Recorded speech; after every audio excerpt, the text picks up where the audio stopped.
ජනමන පුබුදන ජනමන පුබුදන ජනහද අමතන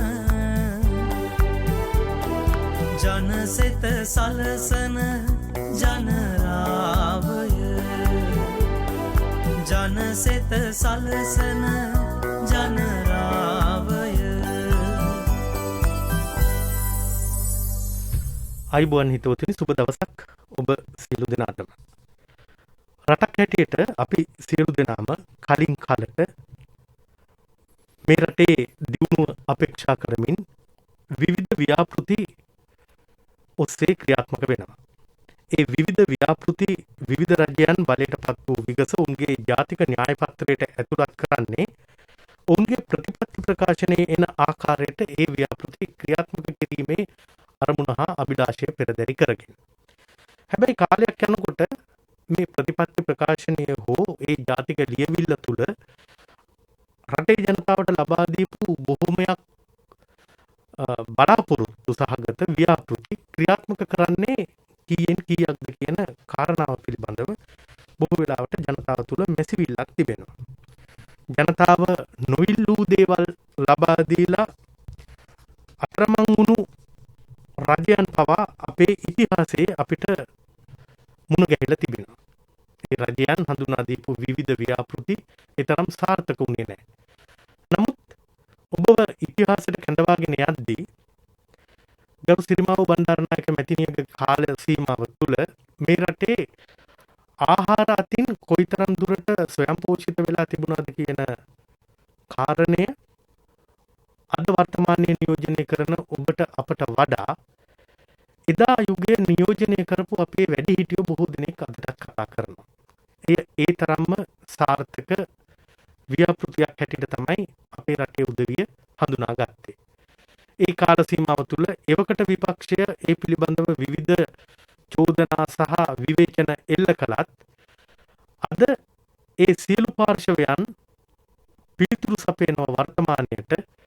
එදා ඒ යුගයේ එලෙසින් පවත්වාගෙන යන්නට හැකි වූයේ නම් අද රටේ මෙවැනි ආර්ථික අපහසුතාවයක් ඇතිවන්නට ඉඩක් කොහෙත්ම ලැබෙන්නේ නැහැ කියන කාරණය. මෙතනම ඇති අද දවසේ අපේ මාතෘකාවට මේ කරුණු සපයන්නට හේතුවක් කරගන්න. වර්තමානයේ වන විට 2005 රජය බලයට පත් වුණයින් පස්සේ අතිගරු මහින්ද රාජපක්ෂ ජනාධිපතිතුමන් පස්වන විධායක ජනාධිපතිවරයා හැටියට දිවුරුම් දීමෙන් අනතුරුව එතුමාගේ ප්‍රතිපත්ති ප්‍රකාශනය තුළ මහින්ද චින්තනය තුළ මේ රටේ සරු පොළොව අස්වද්දන්නට සහ ඒ තුලින් රටේ සෞභාග්‍ය ළඟා කරගන්න ආකාරය පිළිබඳව බොහෝ සෙයින්ම කතාබහට ලක් වුණා. නිල්ල පිරුණු රටක් එවැනි අදහස් වලින් අපේ ජනතාවට ලොකු උත්තේජනයක් ඇති කරා. ඒ හරහා තමයි වර්තමාන ජනාධිපතිතුමන් ගෝඨාභය රාජපක්ෂ මැතිතුමන් සෞභාග්‍ය දැක්ම නමින් ප්‍රතිපත්ති ප්‍රකාශනයේ සඳහන් වූ කාරණා එකින් එකට වර්තමානයේ වන විට ක්‍රියාත්මක කරන්නට උත්සාහගෙන සිටින්නේ. ඒ අතරවාරයේදී තමයි එවැනි අවශ්‍යතාවයක් සහ ජනතාවට ඉතාමත්ම හිතකර වූ ගොවි ක්‍රමයක්, ජනතාවට හිතකර වූ කෘෂිකර්මාන්තයක් මේ රට ස්ථාපිත කරන්නට රසායනික භාවිතයෙන් මඳක් හෝ ඈත් වෙමින් මේ රට කාබනික ගොවිතැන කරෙහි යොමු කරමින් එයින් යමක් උකහාගෙන මේ රටේ දේශීයත්වයට දේශීය ආර්ථිකයට නවතනක් ලබා දෙන්නට බලාපොරොත්තු වුණා. ඒ වගේමයි 2005 රජයේදී වත්මන් මුදල් අමාත්‍යවරයා බැසිල් රාජපක්ෂ මැතිතුමන් ආර්ථික කටයුතු භාරව ක්‍රියාත්මක වෙද්දී එතුමාගේ මූලිකත්වයෙන් ක්‍රියාත්මක වුණා දිවිනැගුම සංකල්පය. මේ දිවිනැගුම සංකල්පය තුලත් රටේ අස්සක් මුල්ලක් නැර සෑම බිම් අඟලකම වගා කරන්නට අපේ ජනතාවට ලොකු උනන්දුවක් ඇති වුණා. ඒ සඳහා අවශ්‍ය තාක්ෂණික දැනුම, ඒ වගේම ඒ සඳහා අවශ්‍ය බීජ වර්ග, පැල වර්ග මේ සියල්ලම රජයෙන් ලබා දෙමින් ජනතාව උනන්දුවට පත් කළා.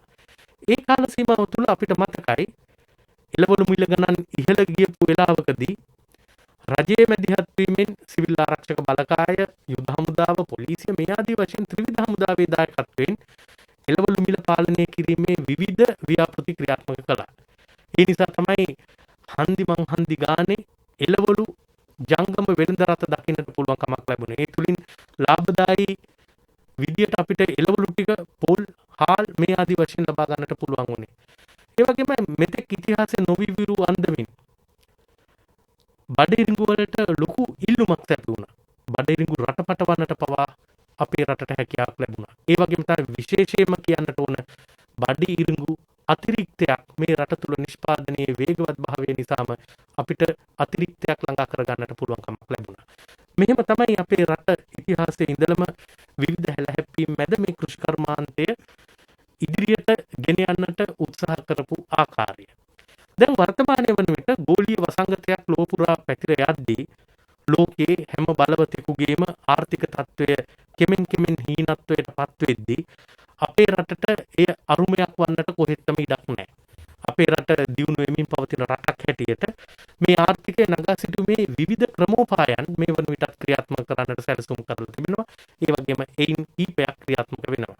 හැබැයි විපක්ෂයට විවිධාකාරයෙන් ඒ වගේම විවිධ මත දරන්නන්ට විවිධාකාරයෙන් මේ පිළිබඳව චෝදනා තිබුණත් විවේචන තිබුණත් හැබැයි කළ යුතු වන්නේ මේ රට ස්වයං පෝෂණය උදෙසා රට ඒ අතට යොමු කිරීම පමණයි. ඒ තමයි කෘෂිකාර්මික රටක් හැටියට අපිට තිබෙන ලොකුම විශ්වාසය. මෙන්න මේ විශ්වාසය පෙරදරි කරගෙන තමයි වර්තමානයේදී හරිත දෙයක් ජාතික ගෙවතු වගා සංග්‍රාමය 2022 නව ව්‍යාපෘතියක් ලෙස ආරම්භ කරන්නට යෝජිතව තිබෙන්නේ. ඇත්තටම දැන් මම මේ කිව් කාරණාත් එක්ක සම්බන්ධ වෙලා ඔබ එකින් එකට හිතා බලද්දී අද අපිත් එක්ක කතා බහට එකතු වෙන මේ නිලදරුවාගේ කාර්යභාරය සහ එතුමා පවසන කාරණා බොහොමයක් ඒ අත්දැකීම් ඔස්සේ ලබා ගන්නපු දැනුමෙන් තමයි ඔබට තොරතුරු අතරට එකතු කරන්නේ. ඒ නිසා අද අපේ ආරාධනෙන් මැදිරියට පැමිණි කෘෂිකර්ම රාජ්‍ය අමාත්‍යාංශයේ අධ්‍යක්ෂ කෘෂි ව්‍යාපාර අජිත් පුෂ්පකුමාර මහත්මයා මේ වෙලාවේදී අපි පිළිගන්නවා බොහෝම ලෙන්ගතුකමින් ආයිබුවන් කියලා. ආයිබුවන්. ඔව්. දැන් මේ අධ්‍යක්ෂකතුමනි කෘෂි ව්‍යාපාර සම්බන්ධයෙන් අපිට කතා කරන්නත් බොහෝ දේවල් තිබෙනවා. මේ කෘෂි ආර්ථික රටාවකට යොමු කළ යුතුයි වහ මේ රට. ඒ පිළිබඳවත් අපි කතා කරමු. ඊට පෙර ආතුව මෙන්න මේ සංකල්පය හරිත දෙයක් ජාතික ගෙවතු වගා සංග්‍රාමය. ඇත්තටම මේ මෙවැනි සංකල්පයක් අපිට වැදගත් වන්නේ කොයි ආකාරයෙන්ද? ඇත්තටම සුජීව මුලින්ම මම ස්තුතිවන්ත වෙනවා ගුවන්විදුලි සංස්ථාවට අපේ කෘෂිකර්ම රාජ්‍ය අමාත්‍යාංශයේ හැටියට මේ ක්‍රියාත්මක කරන අමාත්‍යාංශ 6ක් එකතු වෙලා ක්‍රියාත්මක කරන හරිත දෙයක් ගෙවතු වගා සංග්‍රාමය පිළිබඳ අදහස් දක්වීම සඳහා ආරාධනා කිරීම සම්බන්ධයෙන්. එතකොට අපි ගෙවත්තක් කියලා කියන්නේ අපිට මේ අලුත් දෙයක් නෙවෙයි. ගෙවත්ත කියලා කියන්නේ අපේ නිවසාවට පරිසරය. මේ නිවසාවට පරිසරය අපි අනාදිමත් කාලයක ඉඳලා එළවලු, පළතුරු, ඒ වගේම ඖෂධ පැල, ඊට අමතරව මල් වර්ග වවලා ලස්සනට තියාගෙන හිටියා. හැබැයි අර සුජීව කියපු විදිහට නිවැරදිම කියපු විදිහටම 1977 විවෘතාර්ථිකය හඳුනා දීමත් සමග මේ ගැන අපි පොඩ්ඩක් කෘෂිකර්මාන්තයට දක්වන සැලකිල්ල අඩු වෙනවා. ඒ වගේම තමයි ගෙවතු වගාවට තියෙන සැලකිල්ල අඩු වෙලා මේ අපි මේ නවීන සමාජය ටිකක් ගෙවතු වගාවෙන් ටිකක් ඈත් වෙලා තියෙනවා. මේ වෙනකොට අපි ග්‍රාමීය ප්‍රදේශවල සංචාරය කරනකොටත් දකිනවා මේ ග්‍රාමීය ජනතාවත් ග්‍රාමීය ගොවි ජනතාවත් අර සති අන්ත පොළට ගිහිල්ලා තමන්ගේ එළවලු පළතුරු ටික එකතු කර මිලදී ගන්න තත්ත්වයට පත් වෙලා තියෙනවා. ඇත්තටම එහෙම උනේ ඇයි? ඇයි අපි මේක වෙනස් කරන්න ඕන කියන කාරණාවට පොඩි හේතු කීපයක් මම සඳහන් කරන්නම්. විශේෂයෙන් මේ කොවිඩ් වසංගතයත් එක්ක ලෝකයේ කෘෂිකර්මාන්තයට විශාල බලපෑමක් ඇති වෙනවා. විශේෂයෙන් කෘෂිකාර්මික යෙදවුම් වල විශේෂයෙන් බීජ, ඒ වගේම කෘෂි රසායන, ඒ වගේම පලිබෝධනාශක ආදිය පලිබෝධනාශක ගෙන්වනවා. ඒ වගේ තව මොන කාරණාද තිබෙන්නේ? දැන් ඒවා ගෙන්වීමට විශාල වශයෙන් මේ සැපියුම් දාමය අඩපණ වෙලා තියෙනවා. බොහෝ වෙලාවට වෙලා තියෙන්නේ එකක් තමයි සැපියුම් අඩු වීම නිසා මිල ඉහළ තියෙනවා. නැව් ගාස්තු අඩු වෙලා තියෙනවා. නැව් ගාස්තු මිල විශාල වශයෙන් ඉහළ ගිහිල්ලා තියෙනවා. ඒක නිසා වෙලා තියෙන්නේ වාණිජ කෘෂිකර්මයට ඊටාම බලපෑමක් ඇති වෙලා තියෙනවා. ඊට අමතරව අපි ගත්තොත් අනික් කාරණා ගත්තොත් දේශගුණික විපර්යාස. දේශගුණික විපර්යාස ගත්තම ලංකාව ඉස්තාමත් පාත්‍රිතාව වැඩි රටක්. මොකද එකපාරට අධික වැසි වෙනවා, ගම් වතුර වෙනවා, ප්‍රධාන බලපෑම තියෙන්නේ කෘෂිකර්මයට. ඊළඟට නියඟ එනවා. නියඟ නිසාත් අපේ කෘෂිකර්මාන්තයට නිෂ්පාදනයට බලපානවා. ඊට අමතරව දැන් පහුගිය දවස්වල අපි දැකපු දෙයක් තමයි දැන් ගම්පහ දිස්ත්‍රික් ගත්තොත් එක පැත්තක ගම් වතුර එනකොට අනිත් පැත්තේ අපි වතුර නියං නිසා නියං කාලෙට වතුර බීමට ජලය සපයනවා. අන්න ඒ වගේ තත්ත්වයක් මේ අපේ අර සාමාන්‍ය කෘෂිකාර්මික යල මහ කන්න අනුව තිච්ච වැහි රටාවල් සියල්ල මේ දේශගුණික විපර්යාස නිසා වෙනස් වෙලා තියෙනවා. ඒක නිසා අපි ආහාර නිෂ්පාදනය වාණිජ්‍ය කෘෂිකර්මාන්තයේ කෙරෙහි තියෙන බලාපොරොත්තු ටිකක් අඩු වෙලා තියෙනවා. ඊටත් අමතරව බැලුවම මේ කොවිඩ් වසංගතය තව කාරණාවක් වෙලා තියෙනවා. කොවිඩ් වසංගතයට පෙර ගත්තොතින් අර මන්ද පෝෂණයෙන් පෙළෙන ජනගහනය ගත්තොත් මිලියන 690ක් විතර ජනගහනය මේ මන්ද පෝෂණයෙන් පෙළෙනවා කියලා එස්ටිමේට් ගත කරලා තියෙනවා. හැබැයි ඊට අමතරව මේ කොවිඩ් තත්ත්වය නිසා මේකට තව මිලියන 150ක් විතර ලෝකේ එකතු වෙන්න පුළුවන් කියලා ඇස්තමේන්තු පරීක්ෂකයන් ફોකස් කරලා තියෙනවා. අනාවැකි පළ කරලා තියෙනවා. එතකොට ඒක ආහාර සුරක්ෂිතතාවයට ලොකු ගැටලුවක්. තවත් කාරණයක් තමයි අපි එළවලු පළතුරු ගත්තම සෞඛ්‍ය දෙපාර්තමේන්තුවේ නිර්දේශයක් තියෙනවා. ඒ කියන්නේ නිරෝගී ජීවිතයක් ගත කරන්න නම් එක පුද්ගලයෙක් දිනකට ග්‍රෑම් 200ක් පළතුරු පරිභෝජනය කරන්න ඕනේ. ඒ වගේම එළවලුත් ග්‍රෑම් 200ක් පරිභෝජනය කරන්න ඕනේ. ඇත්තටම අපි එයින් 150යි අපි ග්‍රෑම් 94ක් විතර තමයි එළවලු භාවිතා කරන පළතුරුත් ඊටත් වඩා අඩු ප්‍රමාණයක්. ඒක නිසා අපි නිරෝගී ජීවිතයක් ගත කරන්න නම් මේ තියෙන ප්‍රමාණය දෙගුණ කරන්න ඕන. ඒ දෙගුණ කරන්න නම් ඇත්තටම අපිට ලොකු ඉඩම් ප්‍රමාණයක් නැහැනේ. වාණිජ්‍ය කෘෂිකර්මයට යන්න පුළුවන් ප්‍රමාණය ගිහිල්ලා තියෙනවා. ඊළඟට මේ ගෙවතු වල තියෙන ඵලදායීතාවය ඉහළ නංවන්න වෙනවා. ඇත්තටම ගෙවතු ගත්තම අපි දැනට නොසලකා හැරියත් ලංකාවේට එකතු මේ නිෂ්පාදනය කරන අපි කොළ එළවලු ගත්තත් කොළ එළවලුෙන් 60%ක් ඉන්නේ ගෙවතු වලින්. ඊට අමතරව ගත්තොත් අපි පළතුරු 50%ක් ඉන්නේ පළතුරු ගෙවතු පළතුරු. ඊට අමතරව එළවලු වලින් 20%ක් විතර ගෙවතු වලින් එන්නේ. ඒක හන්ද මේක ඊටාම වැදගත් කාරණාවක්. තව කාරණාවක් මම කියන්න මේ පෝෂණය පැත්තෙන් අපි දැන් 2016 ජනහා සංඛ්‍යාලේඛන දෙපාර්තමේන්තුව පෝෂණය සම්බන්ධයෙන් සමීක්ෂණයක් පවත්වලා කියනවා 120ක් විතර කිරි දෙන මව්වරුන් මන්ද පෝෂණයෙන් පෙළෙනවා. ප්‍රෙග්නන්ට් මව්වරුන් 120ක් විතර මන්ද පෝෂණයෙන් පෙළෙනවා. එතකොට මේ 120ක් විතර ගර්භණී මාතාවන් පෙළෙනකොට එයාලට උපදින දරුවනොත් 120ක් විතර එන්නේ අඩු උපත් දරුවන්. එතකොට මේ පෝෂණ තත්ත්වය අඩු දරුවන් ගත්තම මෙයාලගේ අර කායික ක්‍රියාකාරකම් හරියට නිසියාකාර සාමාන්‍ය කෙනෙකු සිදු වෙන්නේ නැහැ. ඊළඟ මානසික ක්‍රියාකාරකම් මේ ක්‍රියාකාරී අය අඩුයි. රෝගවලට පාත්‍රිතාව වැඩි. එතකොට පහින් එකක් අපේ අනාගත පරපුරෙන් අර ක්‍රියාකාරී අඩුයි කියලා කියන්නේ අපේ ඉදිරියේදී අර මෙයාලගේ ජීවනෝපායන වලට බලපාන අධ්‍යාපනයට බලපාන මේවා. ඒක නිසා අපි විශේෂයෙන් පෝෂණය සම්බන්ධයෙන් දරුවන්ගේ සහ මව්වන්ගේ විශේෂ අවධානයක් යොමු කරන්න ඕන. ඒතකොට හොඳම දේ තමයි අපි ගෙවත්ත. ගෙවත්ත කියන්නේ ඊටමත් අඩු මිලට පෝෂණීය නැවුම් එළවලු පළතුරු ගන්න පුළුවන් හොඳම ස්ථානය. ඒක නිසා අපි ගෙවත්තක් සංවර්ධනය කිරීම වැඩි දියුණු කිරීම අද දවසේ ඉතාමත් අත්‍යවශ්‍යම කාර්යයක් කියලා අපි හඳුනාගෙන තියෙනවා. ඔව් දැන් ඔබතුමාගේ විග්‍රහය ඉතාමත්ම වටිනා අදහසක් ගෙන දෙන්නක් වුණා. හැබැයි අජිත් මහත්මයා මේ අපිට ප්‍රශ්නයක් තිබෙනවා. දැන් මේ රටේ වගා කළ හැකි ඉඩම් ප්‍රමාණය පිළිබඳව අපි පොඩ්ඩක් සැලකිල්ලකට ගන්න ඕනේ. දැන් අපි ඔබතුමන්ලා උපදෙස් දෙනවා, රජය මැදිහත් වෙනවා, මේ සියලු කාරණාත් එක්ක ජනතාව බද්ධ වෙනවා, ඔවුන්ගේ උනන්දුව ඇති වෙනවා. එතකොට වැඩසටහන ප්‍රවර්ධනය වෙනවා වගේම ජනතාවගේ උනන්දුවත් ඇති වෙනවා. හැබැයි මේ ඉඩකඩම් සීමා සහිත නිසාවෙන් මේ බලාපොරොත්තු වෙන ඉසව්වට යෑමේ ඉඩකඩ යම් තාක් දුරකට හෝ ඇහිරෙනව නේද? ඒකට විකල්ප මොනවද? දැන් අපි ගත්තොත් නාගරිකකරණයට ලක් වෙච්ච නාගරික ජනතාවට මේ කියන සංකල්පය ක්‍රියාත්මක කිරීමේදී තරමක අපහසුතාවයක් තිබෙනවා. උන් ඉන්නේ මහල් නිවාසවල. බීම් කඩ ඉතාමත්ම සීමාන්විතයි. හැබැයි ගම ඇතුළට යනකොට නගරෙන් බැහැරව යනකොට ඒ ගම්වල ඉන්න අයට මේ කාරණා ඉෂ්ට සිද්ධ කරගන්නට පුළුවන්. හැබැයි එසේ වුවත් වැඩිහිටි ප්‍රජාව කැත්ත උදැල්ලට සහ පොළොවට ආදරය කළාට වත්මන් පරපුර ඒ ගෞරවය ආදරය තවමත් එලෙසින්ම ලබා දෙනවද කියන ගැටලුවක් තිබෙනවා. එහෙම නැත්නම් මේ කෙරෙහි තිබෙන උනන්දුව අඩු වෙලා තිබෙනවා. ඔවුන්ම මේ කටයුත්තට දායක කරගැනීමේ ඌමනාව ඒ නිසාවෙන්ම බොහෝ සෙයින්ම අපිට දකින්නට පුළුවන් කමක් ඇති වෙලා තිබෙනවා. මෙන්න මේ අන්ත දෙක කොයි විදියටද මේ කාරණාවේදී අපි මේ සංකල්පය සාර්ථක කරගන්නට යොදාගත හැකි වන්නේ? ඔව්. අපි බලාපොරොත්තු දැන් මේ ගෙවතුවකා වැඩසටහන අපි මේ අවුරුද්දේ සැලසුම් කරලා තියෙනවා ලක්ෂ 22ක් පවුල් ආවරණය කරමින් කරන්න. ඒ කියන්නේ අපි අර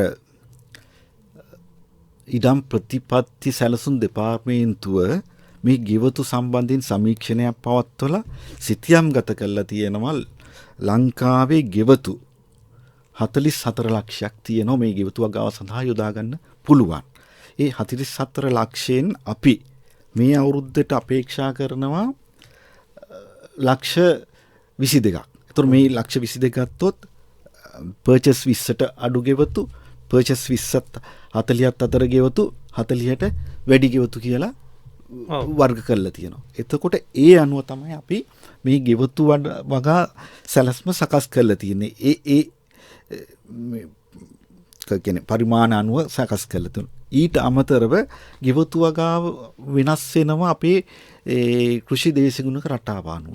ඒකත් තමයි වියලි කලාපීය ගෙවතු. වියලි කලාපීය ගෙවතු ගත්තොත් වියලි කලාපීය වල ගෙවතු වල වගාවේ ගැටලුව තියෙන්නේ ජලය. ජල ගැටලුවක් තියෙනවා. එතකොට මහා කන්නේ වැස්සත් එක්ක සාමාන්‍ය ගෙවතු ආරම්භ කරනවා. ඒ වැස්ස අවසන් වුණායින් පස්සේ ඒක අවසන් වෙනවා. නමුත් තිත් කලාපේ එහෙම නෙවෙයි. තිත් කලාපේ ගෙවතු වලට ජලයෙන් ගැටලුවක් නැහැ. තිත් කලාපේ ගෙවතු වල ගැටලුව තියෙන්නේ ආලෝකය. ගෙවතු වල අර ස්තරී බෝනේ වැඩි ආලෝකය ගැටලුවක් තියෙනවා. ආලෝකය ගන්න විදිය තමයි අපි මේක කරන්න ඕන. ඒ කියන්නේ හිරු එළිය ලැබෙන ප්‍රමාණය අඩුයි. එතකොට දැන් ඒකද කාරණාවක් තියෙන. දැන් අපි අඹ ගහක් ගත්තොත් අපි අඹ ගහක් අපි අර කප්පාදු කරනවා කියලා කරන්නේ නැහනේ. ට්‍රේන් කරනවා, පුහුණු කරනවා, කප්පාදු කරනවා, පළතුරු ගහක් කරනවා ඒක කරන්න ඕන.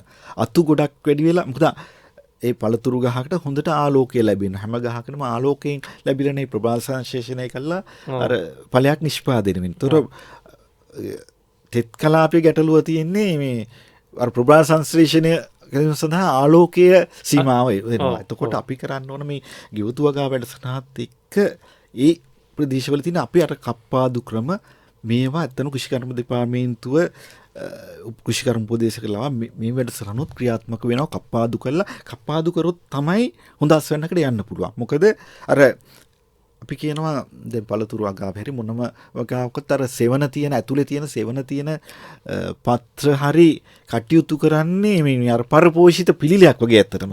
එතකොට අර අවුව තියෙන තැන්වල ක්‍රියාත්මක වෙන ප්‍රභා සංශ්ලේෂණ ආහාර මේ කට්ටිය භාවිතා කරන එක විතරයි ප්‍රභා සංශ්ලේෂණයක් වෙන්නේ. ඒකට අත්තම් පිළිලයක් තියෙන වගේ තමයි මේ සෙවන තියෙන ඒවා තියෙන්නේ. ඒක හන්දා මේකෙදි අපි විශේෂයෙන් තෙත් කලාපේ ගෙවතු කරද්දී අපි ඒක ගැන සැලකිලිමත් වෙන්න වෙනවා. ඒ වගේම මේ කෘෂි දේශගුණ කලාප අනුව තමයි විවිධ භෝග වර්ග, පළතුරු වර්ග වෙනස් වෙනවා. ඒ අනුව අපි සැලසුම් කරලා තියෙනවා. ඒ කෘෂි දේශගුණ කලාපයට ගැලපෙන පළතුරු මොනවද? ඒ කලාපයට ගැලපෙන එළවලු වර්ග මොනවද? ඒ අනුව තමයි අපි දැනට සැලසුම් කරලා තියෙන්නේ. හොඳයි. දැන් ඒ වගේම තමයි අජිත් මහත්මයා මේ දැන් මේ ව්‍යාපෘති ක්‍රියාත්මක වෙද්දී දැන් පර්චේස් 20 ඉඩ කඩන් වල ගෙවතු බොහොම සාර්ථකව පවත්වාගෙන යන්න පුළුවන් කමක් ලැබෙනවා. ඒ සඳහා අවශ්‍ය ක්‍රමවේද සකස් කර දෙන කෘෂිකර්ම අමාත්‍යාංශය වගා උපදෙස් ලබා දෙන, බීජ ලබා දෙන, ඒ වගේ බොහොම කාරණා ඉෂ්ට සිද්ධ කරන්නට සැලසුම් කරලා තිබෙනවා. දැන් නාගරිකව ඉන්න අයට තිබෙන කුඩා බිම් කඩේ මේ කටයුත්ත කරගන්න එදිනෙදා පරිභෝජනය සඳහා අවශ්‍ය ආහාර නිෂ්පාදනය කරගන්නට අපි උපදෙස් දෙද්දී ඔවුන්ගේ මේ සීමිත ඉඩකඩ තුල, බිම් කඩ තුල මේ අරමුණට යෑමේ තිබෙන ඉඩකඩ සාර්ථක වෙයිද? ඇත්තටම දැන් බස්නාහිර පළාත් තුල ගත්තොත් නාගරික ගෙවතු පළාත තුල ගත්තොත් 30% විතර වගේ හඳුනාගෙන තියෙනවා. ඒතර මේ කියන්නේ කුඩා ගෙවතු ඊටාම පර්චේස් 4 5 6 වගේ ඒ වගේව ඊට එහෙම නැත්නම් මහල් නිවාසවල ගෙවතු අර බැල්කනි වගා කරන ගෙවතු ඊට අමතරව අර රූප් টොප් වල කියන්නේ උඩම ස්තරයේ වවා කරන්න පුළුවන් ගෙවතු තියෙනවා. එහෙම දැනට හොඳට සාර්ථක කරන අයත් තියෙනවා. හැබැයි අපි ඇත්තම ග්‍රාමීය ජනතාවට වඩා නාගරික ජනතාව මේ වැඩසටහන කැමැත්තක් දක්වනවා. ඇත්තම නාගරික හා අර්ධ නාගරික අය හරි කැමැත්තක් දක්වන මේ වැඩසටහන. එතකොට අපි මෙහිදී අපි නාගරික ගෙවතු වල සලකන්න ඒ කියන්නේ අවශ්‍ය විදියට අපි දැන් පළතුරු පැල අපි ලබා දෙනෝනේ. ඒ ලබා දෙන්නේ බඳුන්ගත. ඒ කියන්නේ අපි උගුරස්ස පැලයක්, පේර පැලයක්. ඒ වගේව දෙද්දී බඳුන්ගත කරන්න පුළුවන් වර්ග විතරයි අපි මේකට ලබා දෙන්නේ. ඊට අමතරව අපි බැල්කනි අපිට කිව්වොත් මේ බඳුන්ගත පොලිසෙක් බෑග් එක අපි කිලෝග්‍රෑම් 5 හාල් බෑග් එක එහෙම නම් කිලෝග්‍රෑම් 10 හාල් බෑග් එකේ වගා කරන්න පුළුවන් එළවලු ගොඩක් දේවල් වගා කරන්න පුළුවන්. හොඳ සාර්ථකව වගා කරන්න පුළුවන්.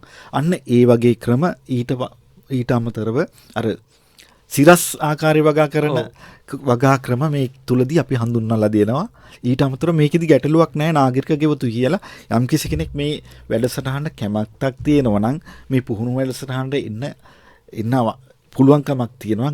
ඒ අයට අපි මේ වැඩසටහන දායක කරගන්නවා. හොඳයි. දැන් එවැනි පිරිස් දායක කරගනිද්දී මේ දැන් ඔවුන්ට මේ සාමාන්‍යයෙන් ඔවුන්ගේ එදිනෙදා ආහාර පරිභෝජනයට හැකි ප්‍රමාණයෙන් නිෂ්පාදනය කර ගැනීම ඉඩකඩක් ඇති වෙයිද? ඔව් දැන් සුජු මෙහෙම හිතන්නකෝ. අපි දැන් අමු මිරිස් ගත්තම මේ වෙනකොට සමහරක් රට කිලෝ එකක් රුපියල් 1200ටත් යන අවස්ථා තියෙනවා. හැබැයි ඕන ලංකාවේ ඕන බැල්කනි ගෙවත්තක උනත් සුළු ගෙවත්තක උනත් මේ මිරිස් ටික තමන්ට අවශ්‍ය අමු මිරිස් ටික වගා කරන්න පුළුවන්. ඇත්තට මේ වැඩසටහන තුලත් අපි ඒකත් සැලසුම් කරලා තියෙනවා. මොකද ලංකාවේ ලොකුම ගැටලුව තියෙන දැන් අපි ආනයනයන් සීමා කළනේ. ඔව්. දැන් ආනයනය කරන බෝග සීමා කළා තියෙන මේ තත්වයේ තුල. අපි අර කුෂිකර්ම අමාත්‍යාංශයෙන් ක්‍රියාත්මක කරන බෝග 13ක වැඩක්. සංවර්ධන වැඩ පිළිවෙලක්. ඒක හන්ද ගොඩක් ආනයනයන් සීමා කළා තියෙන්නේ. ඒතකොට මිරිස් ගත්තොතින් මිරිස් වගාවේ මිරිස් අපි ගත්තොම වැඩිපුර මිරිස් එන්නේ වියලි මිරිස් මෙට්‍රික් ටොන් 52000ක් විතර ලංකාවට ගෙන්නන්නේ ඉන්දියාවෙන්. ඉතින් ඉන්දියාව ගත්තම ඉන්දියාව මිරිස් වගාවට භාවිත කරන කෘෂි රසායන බැලුවම අපි ඒ කෘෂි රසායනයේ භාවිතය තහනම් කරලා තියෙන අවුරුදු 25කට 30කට කලින් තාම සැර අධික කෘෂි රසායන. ඒක නිසා දැන් අපි මේක ගෙවතු වගාව තුලින් අමු මිරිස් පාරිභෝජන තමන් නිෂ්පාදනය කරගත්තොත් අර වාණිජ වශයෙන් කරන නිෂ්පාදනය අපිට යන්න පුළුවන් වියලි පිරිස් නිෂ්පාදනයට. ඇත්තට ඒකත් අරමුණු කරගෙන තමයි කරන්නේ. මේ වැඩසටහන යටතේ අපි මිරිස් පැල 10ක් එක ගෙවත්තකට ලබා දෙනවා. තමන් කරපු පැල. ඔව්. එතකොට මේ පැල 10කින් අපිට සාමාන්‍යයෙන් අස්සනු නෙලා ගන්න පුළුවන් සාමාන්‍ය ප්‍රමාණය. සාමාන්‍යයෙන් අපි එක මිරිස් පැල් ගහකින් ඇත්තටම හොඳටම කරෝතින් කිලෝ 1මාරක් ගන්න පුළුවන්. එක ගහකින්. එතකොට අඩුම ගානේ 750ක් ගත්ත කියමු. එතකොට 750 ගත්තොත් සතියකට වැඩි කාලයක් ඉතින් පරිභෝජනය කරන්න පුළුවන්. සතියකට සාමාන්‍යයෙන් යන්නේ මේ ග්‍රෑම් 100ක් විතර වගේනේ පවුලක 5 දෙනෙක් පවුලක. එතකොට ඇත්තටම මේ ටික හොඳටම ඇති. ඕන අතිරික්තයක් ආවදී අල්ලපු ගෙවල් වලටත් දෙන්න පුළුවන්කමක් තියෙනවා. එහෙම නිලධාරීන් ඉන්නෝ ඇත්තටම. එහෙම ඔය මහල් නිවාසවල වගා කරලා අනිත් අයටත් බෙදා හරින නිලධාරීන් ඉන්නෝ. අපිට මොන ගහනවා එහෙම ඇත්තටම.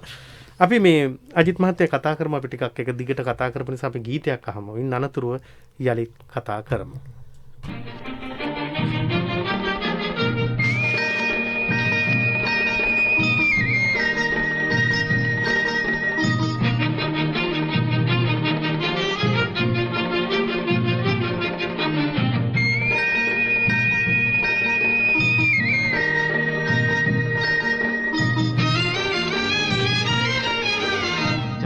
සිකුරුයි ජය සිකුරුයි සිකුරුයි මෙදා සටනේ ජය සිකුරුයි සිකුරුයි ජය සිකුරුයි ජය සිකුරුයි සිකුරුයි මෙදා සටනේ ජය සිකුරුයි සිකුරුයි හෙට වෙනුවෙන් අද දුක් විඳිමු වත වෙනුවෙන් හෙළු දහදිය මුතු වැල් ගෙල බඳිමු ජය සිකුරුයි සිකුරුයි මෙදා සටනේ ජය සිකුරුයි සිකුරුයි ජය සිකුරුයි ජය සිකුරුයි සිකුරුයි මෙදා සටනේ ජය සිකුරුයි සිකුරුයි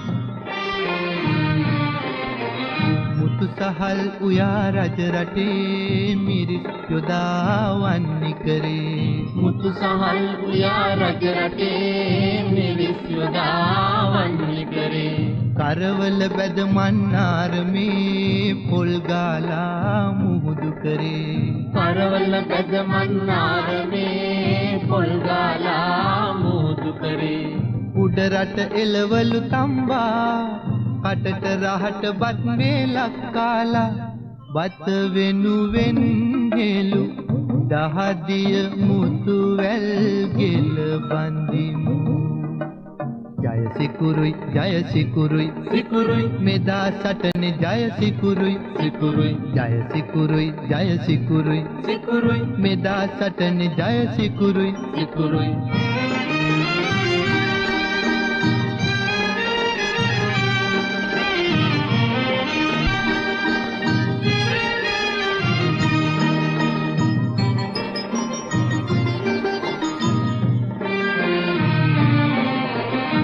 කුරහන් කිරි පැණි රුහුණේ පෙන්වයි සවි බල අපේ ඇඟේ කුරහන් කිරි පැණි රුහුණේ පෙන්වයි සවි බල අපේ ඇඟේ පළතුරු පැණි යුෂ බදුලු පුරේ තේ බීලා කඳු කරේ පළතුරු පැණි යුෂ බදුලු පුරේ තේ බීලා කඳු කරේ පිටින් කිසිත් නොම ගනිමු සටන දිනමු කුස ගින්දර නිවලා වත වෙනුවෙන් හෙළු දහදිය මුතු වැල් ගෙල බඳිමු ජය සිකුරුයි සිකුරුයි මෙදා සටනේ ජය සිකුරුයි සිකුරුයි ජය සිකුරුයි සිකුරුයි මෙදා සටනේ ජය සිකුරුයි සිකුරුයි හෙට වෙනුවෙන් අද දුක් විඳිමු බත වෙනුවෙන් හෙළු දහදිය මුතු වැල් ගෙල බඳිමු ජය සිකුරුයි සිකුරුයි මෙදා සටනේ වික්ටර් රත්නායක ඇතුළු පිරිසයි ගීතය ගායනා කළේ. අද අපි කතා බහ කරන්නේ හරිත දයක් ජාතික ගෙවතු වගා සංග්‍රාමය 2022 නව ව්‍යාපෘතිය පිළිබඳව. කතා බහට එකතු වන්නේ කෘෂිකර්ම රාජ්‍ය අමාත්‍යාංශයේ අධ්‍යක්ෂ කෘෂි ව්‍යාපාර අජිත් පුෂ්පකුමාර මහතා. දැන් අපි කතා කරගෙන හිටියේ මේක මේ රටට ගැලපෙන්නේ කොයි ආකාරයෙන්ද? මොකද්ද මෙහි තිබෙන වැදගත්කම කියන කාරණේ. අපි දැන් කතා කරමු නේද අජිත් මහත්මයා මේ වැඩසටහන ක්‍රියාත්මක වන්නේ කොහොමද කියන කාරණේ. කොහොමද ක්‍රියාත්මක වෙන්නේ? මේ වැඩසටහන ගත්තොත් ලංකාවේ තියෙන ග්‍රාම සේවා කොට්ටාස 14022 තුලම ක්‍රියාත්මක වෙනවා. එතකොට මේ ග්‍රාම සේවා කොට්ටාසක සේවය කරන රාජ්‍ය නිලධාරීන් 5 දෙනෙක්. 5 දෙනා සැලකුවොත් කෘෂිකර්ම පරීක්ෂණ හා නිෂ්පාදන සහකාර ග්‍රාම නිලධාරී, ඒ වගේම සමෘද්ධි සංවර්ධන නිලධාරී, ආර්ථික සංවර්ධන නිලධාරී, පෞල් සෞඛ්‍ය සේවිකාව. මෙන්න මේ නිලධාරී 5 දෙනා තමයි මේ වැඩසටහන ග්‍රාමීය මට්ටමේ ක්‍රියාත්මක කරන මූලික නිලධාරී 5 දෙනා. මේ අය තමන්ගේ කොට්ටාසේ ජනතාව දැනුවත් කරනවා. එතකොට මේකෙදි අපි තවත් කාරණා මේ ග්‍රාම සේවා කොට්ටාස්වල මේ නිලධාරීන්ට අපි බෙදා ගන්න කිව්වේ අර ග්‍රාම සේවා කොට්ටාස්වල තියෙන කුඩා ගම්මාන කියලා. ඒක නිකන් සමහර විවිධ හේතු මත චූටි ගම්මාන වලට සම්ප්‍රදායික ගම්මාන තියෙනවා. ඒතර මේ ගම්මාන අනුව මේ නිලධාරී මේ ග්‍රාම සේවා කොට්ටාසය තුල තමන්ගේ වැඩසටහන් ක්‍රියාත්මක කිරීම බෙදා ගන්නවා. ඒකෙදී විශේෂයෙන් අපි දැන් අපි අර ඉඩම් ප්‍රතිපත්ති සැලසුම් දෙපාර්තමේන්තුව හඳුනාගෙන කිව්වනේ මං කියවනේ ලක්ෂ 44ක් විතර ගෙවතු තියෙනවා කියලා. ඒකේ ගත්තම ගෙවතු තියෙන පර්චේස් 20ට වඩා 20 දක්වා පර්චේස් 20ට අඩු ගෙවතු මේ 18 ලක්ෂයක්. ඒ වගේම පර්චේස් 20ත් අක්කර එකක් අතර ලක්ෂ 22ක් අක්කරට වැඩි ගෙවතු තියෙනවා 3,86,000ක්. එතකොට මේ අපි මේ වැඩසටහන තුලින් අපි අපේක්ෂා කරනවා එක ග්‍රාම සේවා කොට්ටාසයකට ගෙවතු 157ක් සංවර්ධනය කරන්න මේ අවුරුද්දේ. එතකොට අපි මේක දැනුවත් කරනවා කොහොමද මේ වැඩසටහනට සම්බන්ධ වෙන්නේ කියලා. ඇත්තටම මේකට ඕන යම් කිසි කෙනෙක්ගේ උනන්දුවක් තියෙනවා නම් තමන්ගේ ගෙවත්ත එහෙම නැත්නම් තමන්ගේ බැල්කනිය වුණා හරි මේක ගෙවත්තක් හැටියට සංවර්ධනය කරන්න අපේක්ෂාවක් තියෙනවා. ඉන්නේ අය අපි තෝරගන්න පුළුවන්. තව කාරණාවක් තමයි හැබැයි අපි මේ කුෂිකර්ම දෙපාර්තමේන්තුව එකතු වෙලා කරන පුහුණු වැඩසටහන් වලට අනිවාර්යයෙන්ම දායක වෙන්න ඕන. නැත්නම් මේ තාක්ෂණය යන්නේ නැහැ. නිකන් සමහරක් වෙලාවට බීජයක් නිකම් හිටුවයි කියලා පැලවෙන්නේ නැහැ. ඇත්තටම ටිකක් අපි මේක තාක්ෂණයකුත් තියෙනවා. ඊට අමතරව අර ග්‍රාම සේවා කොට්ටාසවල තියෙන අඩු පෝෂණ මට්ටම තියෙන ළමයින් හා ගර්භිණී තියෙන පවුල්.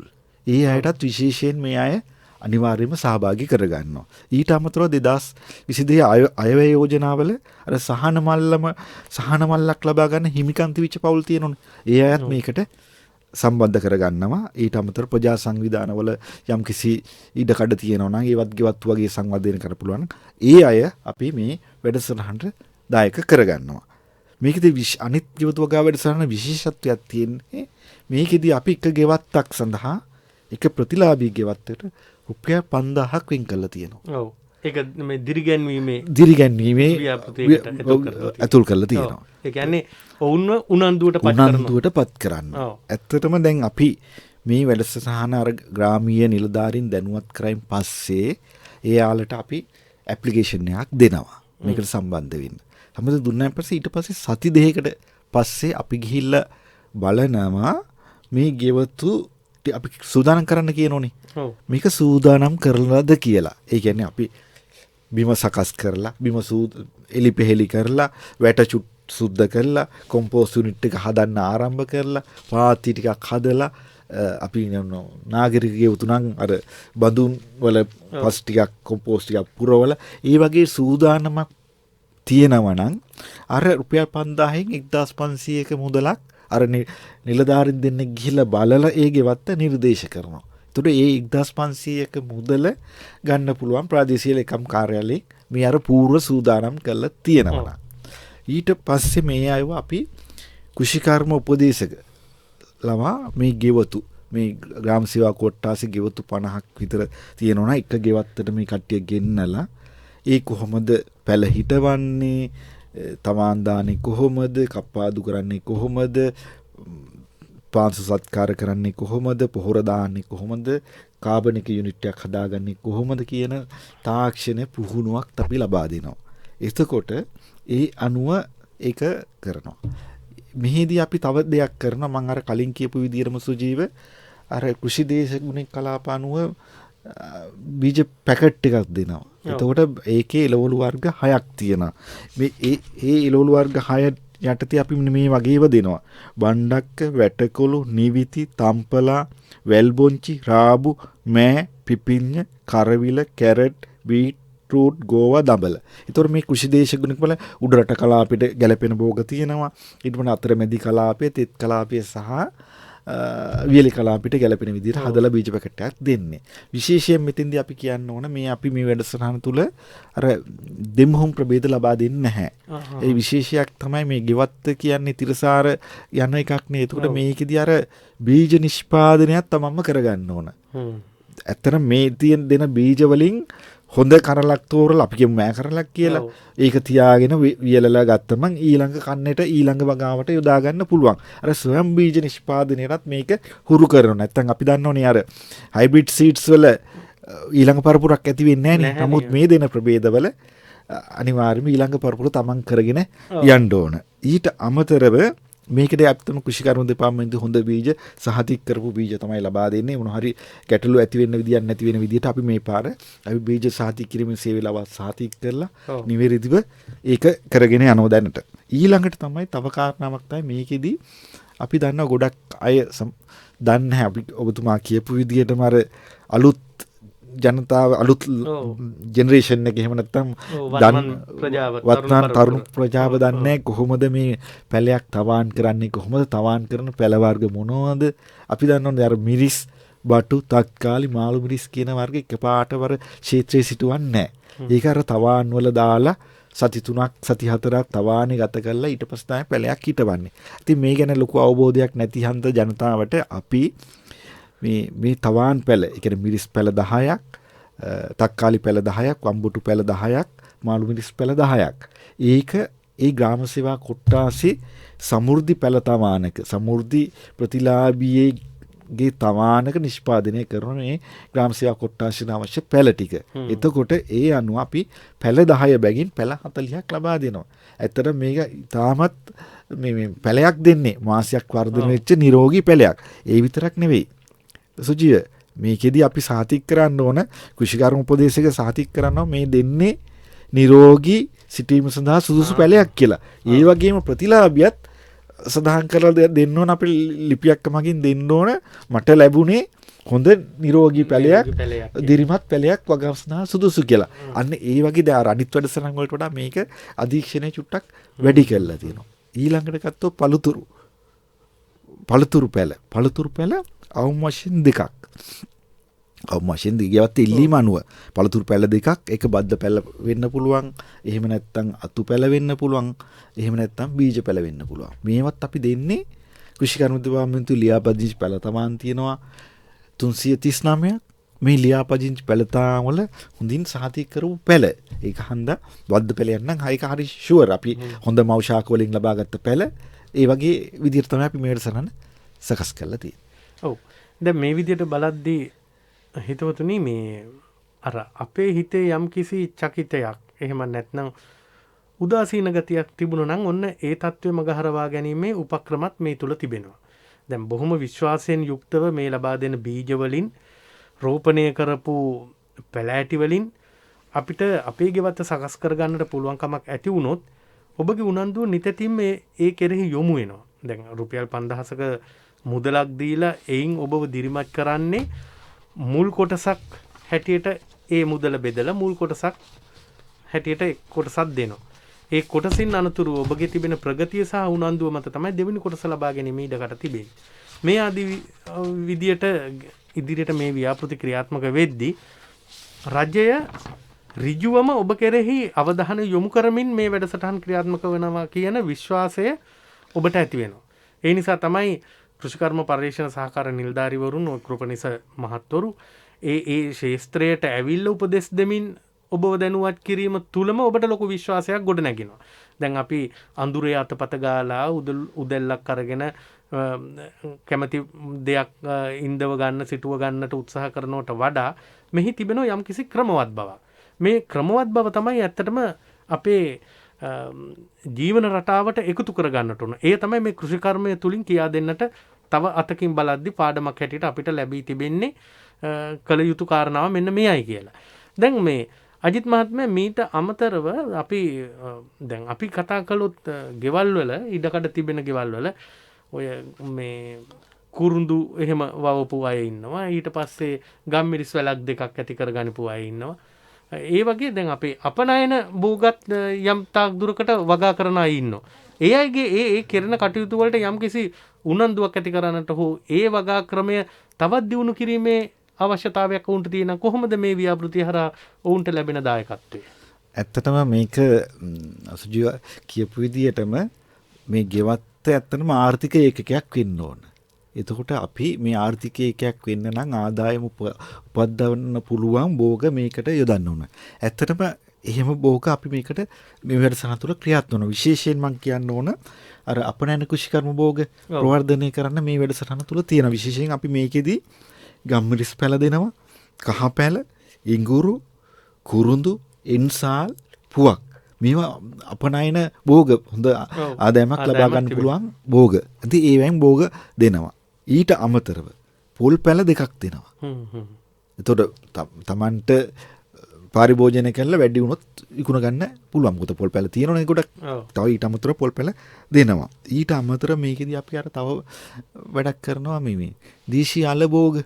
ඔව් දේශීය අල භෝග ගත්තම අල කියලා අල භෝග කියන්නේ අර අපේ ප්‍රධාන ආහාරය. මඤ්ඤොක්ක ප්‍රධාන ආහාරයක් විදිහට ගන්න පුළුවන්. අර සහල් වගේම බත් වගේම ප්‍රධාන. ඒ වගේම තව තියෙන දේශීය වැල් අල, කිරි අල, ඒ වගේ ගොඩක් අල වර්ග බතල තියෙනවා. මේවා ඇත්තටම ප්‍රවර්ධනය කරන්න කටයුතු කරන විශේෂ දේශීය අල වර්ග නිකන් ටිකක් නැති වෙගෙන යනවා ඇත්තටම. ඔව්. ඇත්තට මේවා තුලින් ඇත්තටම මේ ගෙවත්ත අපි අර පාරම්පරික දේශීය භෝග ටික අර සංරක්ෂණය කරන ඒකකයක් ඇත්තටම මේවා. දේශීය භෝග. ඔව්. නියං වැටකොළු අර වන්නි වට්ටකර ඉස්සර අපි දැකපු ගොරක තක්කාලි වඳුරු මෑ කියන වර්ගය අන්න ඒවා මේව ඇත්තම මේවට හරියටම සංරක්ෂණය කරන ඒක යමේ ගෙවත්ත කියන්නේ. ඒක නිසා ඒවට අදාළ රෝපණ ද්‍රව්‍ය මේ සම්බන්ධීකරණය කරගන්න අපි මේකෙදි උදව් කරනවා. ඉතින් ඊට අමතරව තව කෙනෙක් ඕනම් මීමැසි පාලනය කරන්න විමල් වගාව කරන්නත් අපි ජීවනෝපාය වැඩසටහන් ක්‍රියාත්මක වෙනවා. ඒ තුලින් තමන්ගේ ගෙවත්ත සංවර්ධනය කිරීම සඳහා මේ උදව් කරනවා මේ වැඩසටහන තුල. ඔව්. දැන් මේ විදිහට බලද්දී මේ අපිට යම් කිසි අකමැත්තක් තිබුණා නම් දෙයක් කරන්න ඒක පරිවර්තනය කරගන්නට පුළුවන් අපිට මේ උනන්දුවෙන් යුක්තව ගෙවත්තක් වගා කරගන්නේ කොහොමද? ඒවායේ ඵල ප්‍රයෝජන ගන්නෙ කොහොමද? ඒවට අවශ්‍ය වගා උපදෙස් ලබා ගන්නෙ කොහොමද? එයින් නැතිවන ආර්ථික වාසි අපි කොයි ආකාරයෙන්ද මේ කළමනාකරණය කරගන්නේ කියන කාරණා පිළිබඳවත් අපිට වැඩිපුර අවධානය යොමු කරමින් කතා බහ කරන්නට පුළුවන්කමක් ලැබෙනවා. දැන් තවත් කාරණයක් තමයි අජිත් පුෂ්පකුමාර මහත්මයා මේ ඇත්තටම දැන් ඔබතුමා ඇතුළු නිලධාරීන් බොහොමයක් දෙනා පසුගිය කාල සීමාව තුළ රජය හඳුන්වා දුන්නු මේ කාබනික ගොවිතැන. කාබනික ගොවිතැන කෙරෙහි ජනතාව යොමු කර ගැනීමේදී මෙය එච්චර අරුමයක් නොවේ. අපේ ගෙවතු වගාවල මේ කාබනික ගොවිතැන තමයි කලිනුත් තිබුණු ගෙවතු වගා කරේ කාබනික කෘෂිකර්මාන්තය මූලාශ්‍ර කරගෙන. ඊට පසු කාලීනවනේ රසායනික පොහොර අපිට එන්නේ. දැන් ඔන්න යලිත් වතාවක් අපිට මේ කාබනික පොහොර කෙරෙහි අර අකමැත්තෙන් ඉවත් කරන්නට උත්සාහ කරපු මේ අදහස යලිත් අපේ ගෙවත්තට ළඟා කරගෙන මේ උනන්දු ඇති කර ගැනීම හැකියාවකුත් මේ ව්‍යාපෘති හරහා ලැබෙනව නේද?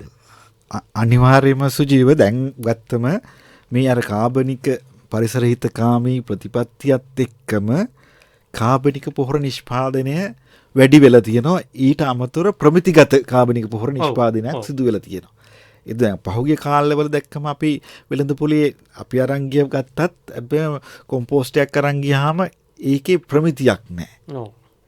අපි කියන අපේක්ෂා කරන පැලයකට දැම්මයි කියලා ඒ අස්වැන්න වැඩි වෙනවත් ගහ වර්ධනය වීමක් නැහැ. හැබැයි දැන් මේ වෙනකොට මේ කාබනික පරිසරිතකාමී ප්‍රතිපත්තිය නිසා කාබනික පොහොර අර රෙගුලේෂන් පොහොර ලේකම් කාර්යාලය ශාල වශයෙන් ඒකට ස්ටෑන්ඩඩ්ස් හදලා සම්මතයන් හදලා ඒවන ප්‍රමිතිගත කාබනික පොහොර නිෂ්පාදනයක් තමයි දිරිගන්නන්නේ. ඒක නිසා දැනට දැන් පහුගිය කාලේ අපිට කාබනික පොහොර ඇත්තට හොඳ පොහොරක් ගන්න තිබුණේ නැහැ. දැන් මේ වෙනකොට කාබනික පොහොර නිෂ්පාදනය වැඩි වෙලා සුළු පරිමාණ කාබනික පොහොර නිෂ්පාදනය ඉන්නවා. මහා පරිමාණ නිෂ්පාදක කියන වෙළඳ පොළට මේ එනවා. ඒක වගේම මේ නිෂ්පාදනය වැඩි හන්දා අර ප්‍රමිතිගත ඒවට තමයි මිනිසුගේ ඉල්ලුම තියෙන්නේ. ඒක හන්දා දැනට නාගරිකව අපි නාගරික හා අර්ධ නාගරික ගෙවතු වලට පොඩි ගැටලුවක් තියෙනවා විශේෂයෙන් අර කාබනික පොහොර සම්බන්ධයෙන්. දැනට මේක මේ ප්‍රශ්නෙත් මේ තත්ත්වය නිසා විසඳිලා තියෙනවා. ඒක හන්දා මේක හොඳ අවස්ථාවක් අපිට මේ අපේ ගෙවත්ත සංවර්ධනය කරගන්න ඒ පැත්තෙන් ගත්තත්. තව චූටි කාරණාවක් මට මේ සඳහන් කරන්න ඕන. විශේෂයෙන් අපි මේ වැඩසටහන තුල මුරුංග වගාව ප්‍රවර්ධනය කරනවා. විශේෂයෙන් මුරුංග පැලයක්, කතු මුරුංග පැලයක් අපි ලබා දෙන්න මේ හැම ගෙවත්තකම අවශ්‍යතාව පරිදි සමහරක් ගෙවතු වල තියෙනවා ඇති. එහෙම නැත්නම් නැති ගෙවතු වලට විශේෂයෙන් මුරුංග පැලයක්, කතුරුංග පැලයක් ප්‍රවර්ධනය කරනවා. හේතුව මේ මුරුංග කියන ශාකය ඉතාමත් පෝෂණය අතින් ඉතාමත් ඉහළ තත්වයේ තියෙන ශාකයක්. මොකද මේකට අපි කියන ඖෂධීය වටිනාකමක් තියෙනවා. ඖෂධීය තියෙන පෝෂණීයව තියෙනවා. ඔව්. විශේෂයෙන් මේ ශාකය හඳුන්වන්නේ ආසියාවේ ආශ්චර්ය ශාකය. මිරකල් ට්‍රී කියලා කියන්නේ අර පෝෂණීය ගුණාංගය වැඩි නිසා. මම චුට්ටක් කියන්නම් පොඩි මේවයි ගුණාංග ගත්තොතින් කැරට් වල අඩංගු විටමින් A ප්‍රමාණයෙන් 4 ගුණයක් විටමින් A තියෙනවා. කිසෙල් වල අඩංගු ප්‍රමාණයෙන් පොටෑසියම් 3 ගුණයක්. කිරිවල විශේෂයෙන් කියනවා කිරිවල අඩංගු කැල්සියම් ප්‍රමාණයෙන් 17 ගුණයක්. ඒ වගේම විටමින් C දොඩම් වැනි පළතුරු වලට වඩා 7 ගුණයක්. ඒ වගේ මහා මේ ආශ්චර්ය සාකයක්. හැබැයි අපි දැන් පරිභෝජනය කරන්න හුරු වෙලා තියෙන්නේ මුරුංග කරල. ඔව්. නමුත් මේක තියෙන්නේ මුරුංග කොළ. ඔව්. කොළ සහ දළු. අන්න ඒක ප්‍රවර්ධනය කරන්න ඉතාම අවශ්‍යයි. මම කිව්වනේ කලින් 120ක් විතර මව්වරුන්ගෙන් මන්ද පෝෂණ තත්ත්වයෙන් පෙළෙන විශේෂයෙන් විටමින් A ඌනතාවය. එතකොට මේ වගේ ගහක් අපිට දෙන්න පුළුවන් නම් මේක ආහාර පුරුද්දකුත් ඇති කරලා මේකෙන් ගොඩක් පෝෂණය තත්ත්වය ඉහළ නංවන්න පුළුවන්. විශේෂයෙන් අපි දැකලා තියෙනවා ඉන්දියාවේ මේක අර තිරසාර පෝෂණීය ප්‍රවාහ අඩු වියදම් අපිට දැන් සල්ලි වලින් දෙන්න පුළුවන් පෝෂණ මල්ලක්. ඔව්. එහෙම නැත්නම් වවුචරයක් දෙන්න පුළුවන් මේ දේවල් ගන්න කියලා. ඒ වගේ නෙවෙයි මේක. අඩු වියදම් තිරසාර ප්‍රභේදයක් තමයි මේ පෝෂණීය මුරුංගා. ඇත්තටම මේ වැඩසටහනේ මේක ලොකු වැදගත්කමක් තියෙන මේ මුරුංග ශාකය. ඒක හන්ද මේකත් අපි මේක අර විශේෂයෙන් අර කිව්වේ පෞල් පෝෂණීය දුර්වලතා පෞල් වලට අමතරව අනිත් පෞල් වලට මේක ප්‍රවර්ධනය කරන්න අපේක්ෂා කරනවා. ඔව්. ඇත්තටම මේ මෑත කාලයේ වන විට ඔය මුරුංග ශාකය පිළිබඳව ජනතාව තුළ ලොකු පිබිදීමක් ඇති වෙලා තිබෙනවා. අපි මීට කලින් මුරුංග වැඩිපුර අනුභව කරන්න සහ පරිභෝජනය කරන ජන කොට්ටාශය හැටියට අපි හඳුන්වගෙන තිබුණේ උතුරු නැගෙනහිර යාපනයේ පළාත් වල ඉන්න අපේ දමිළ ජනතාව. ඒ සහෝදර ජනතාවගේ කෑම වේලට ඔවුන් මුරුංග එකතු කර ගන්නවා වගේම පහත රටින් යන අපිටත් ඔවුන් බොහොම ගෞරවයෙන් පිළිගන්නන ආහාරයක් තමයි මුරුංග. හැබැයි වර්තමාන වෙනවිට මේ මුරුංග වල තිබෙන ඖෂධීය වටිනාකම සහ පෝෂණීය වටිනාකම පිළිබඳව ජනතාව දැනුවත් වෙලා තිබෙන්නේ. දැන් ඒව තමයි වෙළඳපොලේ යම් ඖෂධ හැටියට කරල් හැටියටත් එනවා කුඩා කැප්සූල්ස් හැටියටත් කෘත්‍රිමව නිෂ්පාදනය කරලා මේව කෘත්‍රිමව කියන්නේ කරලේ පිට කවරය කෘත්‍රිමව නිෂ්පාදනය කරාට අන්තර්ගතයේ තිබෙන්නේ ඒ මුරුංගා. ඉතින් මේවයින් ජනතාව දැනුවත් කරලා පෝෂණීය අවශ්‍යතාවය වැඩි දියුණු කරලා මේ අපේ තිබෙන කොවිඩ් වසංගත තත්ත්වයේදී අපි මුහුණ දෙන ප්‍රතිශක්තිකරණය පිළිබඳ ගැටලු निराකරණය කර ගැනීමේ හැකියාව තිබුණා. ඇත්තටම දැන් මේ විදිහට බලද්දී මේ වැඩසටහන තුල එක පැත්තක් නොවේ පැති කිහිපයක්ම ආවරණය කරන්නට පුළුවන් කමක් මේ ව්‍යාපෘතිය තුල ක්‍රියාත්මක වෙනවා. දැන් මේවා මේ ආකාරයෙන් ක්‍රියාත්මක වෙද්දී දැන් දීමනාවකුත් දීලා මේ කටයුතු ආරම්භ කරනවා වගේම ඔවුන්ට අවශ්‍ය පැළ බීජ මා යලිත් වතාවක් කියනවා ඒ පිළිබඳවත් අවධානය යොමු කරගෙන ඒවත් ලබා දීලා ලොකු සංග්‍රාමයක් හැටියට වගා සංග්‍රාමයක් මේ රට තුලම යලිත් වතාවක් ක්‍රියාත්මක කරන්නට තමයි අපේක්ෂා කරගෙන ඉන්නේ. එතකොට අජිත් පුෂ්පකුමාර මහත්මයාණෙනි දැන් මේ වගා උපදෙස් දෙද්දී බොහෝ වෙලාවට තියෙන ගැටලුවක් තමයි අපේ මේ පලිබෝධ හානි සම්බන්ධයෙන් තිබෙන තත්ත්වය. ඒවා පිළිබඳව මේ කෘෂිකර්ම දෙපාර්තමේන්තුව අමාත්‍යාංශය යටතේ ඇති සෙසු දෙපාර්තමේන්තු සහ අංශ ජනතාව දැනුවත් කරමින් යනවා. ජනතාව දැනුවත් කරනවා. දැන් මේ ව්‍යාපෘතිය තුළ ඒ වෙනි රෝගී තත්ත්වයන්ට මුහුණ දෙන භවභෝග හිමිකාරීත්වයක් දරන උදවියට කොයි විදියටද මැදිහත් වීමක් වෙලා මේ ඒ තමන්ගේ වගා කටයුතු ටික සාර්ථක කරගන්නට අවශ්‍ය උපදෙස් වගා පිළිවෙත් කියා දෙන්නේ. ඇත්තටම සුජීව කියපු විදිහටම අර වගාවක් කරන යමේදී අධෛර්යයට පත්වෙන හේතුවක් තමයි ওই පලිබෝධ හානි. ඇත්තටම මේකෙදි අපි විශේෂයෙන් මේක අපි කරන්නේ කාබනික ගෙවත්තක්. එතකොට අපි අපේ තියෙනවා මේ පලිබෝධ පාලනය සඳහා පාරම්පරික දැනුම. ඔව්. කෙම් ක්‍රම තියෙනවා විවිධ ශාකසාර යොදාගෙන තියෙනවා අර විවිධ මිශ්‍රණ තියෙනවා. ඇත්තටම මේක තමයි සම්ප්‍රදායික දැනුම. මේ අර අපි බීජ විවිධ දේශීය බීජ සංරක්ෂණය කරන වැඩ වගේම මේක තුලින් අපි බලාපොරොත්තු වෙනවා සම්ප්‍රදායික දැනුම ආරක්ෂා කරන්න පරපුරෙන් පරපුරට මේක අරගෙන යන ඒකකයක් බවට පත් කරන්න.